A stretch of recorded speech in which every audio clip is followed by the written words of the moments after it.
बहुत समय पहले घने जंगल के बीचों बीच एक युवा शेर रहता था जिसका नाम लियो था। लियो कोई साधारण शेर नहीं था। वह जिज्ञासु, साहसी और हमेशा अपने हरे भरे घर के अद्भुत नज़ारों को खोजने के लिए उत्सुक रहता था। लियो अपने परिवार के साथ एक सुंदर गुफा में रहता था जो एक चमचमाती नदी के पास थी। उसकी माँ लीला जंगल की सबसे बुद्धिमान शेरनी थी और उसके पिता मैक्स सबसे मजबूत शेर थे। लियो की दो छोटी बहनें लूना और लैला हमेशा उसकी तरफ देखती थीं और हर जगह उसका पीछा करती थीं। एक दिन सुबह सुबह जब सूरज की पहली किरणें घने जंगल के ऊपर से छनकर आ रही थीं, लियो उत्साह से जाग गया। आज वह दिन था जिसका वह बेसब्री से इंतजार कर रहा था। आज उसे पहली बार अकेले जंगल की गहराई में जाने की अनुमति मिली थी। उसके माता पिता ने आखिरकार उसे अपने घर के परिचित इलाकों से बाहर जाने की अनुमति दी थी। याद रखना लियो, उसकी माँ ने सलाह दी, जंगल एक सुंदर और खतरनाक जगह है। सतर्क रहो और सावधान रहो। माँ, मैं ध्यान रखूंगा, लियो ने आत्मविश्वास से जवाब दिया। हालांकि अंदर से उसका दिल जोरों से धड़क रहा था। अपने परिवार से अंतिम विदाई लेकर लियो अपनी बड़ी साहसिक यात्रा पर निकल पड़ा। वह नदी के किनारे किनारे चला, यह देखकर आश्चर्यचकित हो गया कि कैसे सूरज की रोशनी पानी की सतह पर नाच रही थी। हर रंग के पक्षी उसके ऊपर उड़ रहे थे और उनके चहचहाने की आवाजें पेड़ों के बीच गूंज रही थीं। जैसे ही वह जंगल में गहराई तक गया, लियो को अपनी पहली चुनौती का सामना करना पड़ा, एक चौड़ी बहती हुई धारा। वह रुका और अपनी माँ के शब्दों को याद किया। चारों ओर देखकर उसने देखा कि बड़े बड़े पत्थरों की एक श्रृंखला एक प्राकृतिक पुल बना रही है।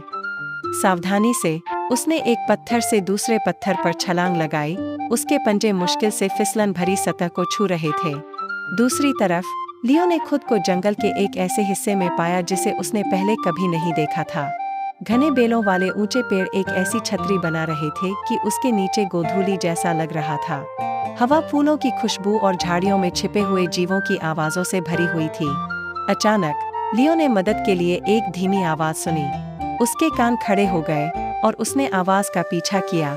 पेड़ों के बीच से होते हुए एक छोटी सी खुली जगह पर पहुंचा। वहां बेलों में उलझा हुआ एक छोटा बंदर था।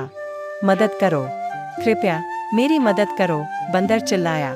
लियो ने सावधानी से आगे बढ़ते हुए कहा, चिंता मत करो, मैं तुम्हारी मदद करूंगा। अपने तेज पंजों का उपयोग करके लियो ने सावधानी पूर्वक बेलों को काट दिया और डर से कांप रहे बंदर को मुक्त कर दिया। छोटा बंदर अपनी बड़ी बड़ी आंखों से लियो की ओर कृतज्ञता से देख रहा था। बहुत बहुत धन्यवाद, मेरा नाम मिको है। मैं खो गया था और इन बेलों में फंस गया, बंदर ने समझाया। मेरा नाम लियो है। आपसे मिलकर खुशी हुई, मिको। क्या आपको अपने घर का रास्ता पता है? मिको ने सिर हिलाया।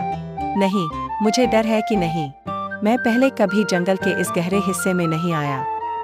चिंता मत करो, मिको, लियो ने आत्मविश्वास से कहा। हम मिलकर तुम्हारे घर का रास्ता ढूंढेंगे। इस प्रकार लियो और मिको जंगल में एक साथ यात्रा करने लगे। मिको ने लियो को अपने परिवार और उस ऊंचे पेड़ के बारे में बताया जहां वे रहते थे। लियो ने हर विवरण को ध्यान से सुना और याद रखा। उनकी यात्रा कई चुनौतियों से भरी थी। एक बार उन्हें एक गहरे खड्ड के ऊपर गिरे हुए पेड़ के तने पर से पार करना पड़ा। पहले लियो ने धीरे धीरे और सावधानी से पार किया और फिर मिको ने अपने छोटे छोटे पैरों पर संतुलन बनाते हुए उसका पीछा किया। उन्होंने एक बार तो एक चालाक लोमड़ी को भी चकमा दिया जो उन्हें एक खतरनाक रास्ते पर ले जाने की कोशिश कर रही थी। लेकिन इन सब के बावजूद लियो शांत और बहादुर बना रहा, अपनी प्रवृत्ति और अपनी माँ की बुद्धिमानी का उपयोग करते हुए। मिको हालांकि छोटा था, लेकिन वह चतुर और संसाधनपूर्ण था और उसने उनके खाने के लिए फल ढूंढे और छिपे हुए खतरों को देखा जो लियो से छूट जाते। जैसे ही सूरज ढलने लगा, जंगल पर एक सुनहरी आभा छा गई और वे आखिरकार उस क्षेत्र में पहुंचे जहां मिको का परिवार रहता था। मिको की आंखें खुशी से चमक उठीं जब उसने परिचित ऊंचा पेड़ देखा जिसकी शाखाएं फैली हुई थीं। वही है, वही मेरा घर है, मिको ने खुशी से कहा, पेड़ पर आसानी से चढ़ते हुए। लियो ने देखा कि मिको का परिवार अपने पत्तेदार घर से बाहर आया, उसे राहत और खुशी से गले लगाया। मिको ने लियो की तरफ मुड़कर बड़ी मुस्कान के साथ कहा, धन्यवाद लियो, तुम्हारे बिना मैं घर नहीं पहुंच पाता। लियो ने मुस्कुराते हुए जवाब दिया, मुझे खुशी है कि मैं तुम्हारी मदद कर सका, मिको। दोस्त एक दूसरे का ख्याल रखते हैं। जब लियो अपने घर लौटने की तैयारी कर रहा था, मिको का परिवार उसे रात के खाने के लिए आमंत्रित किया।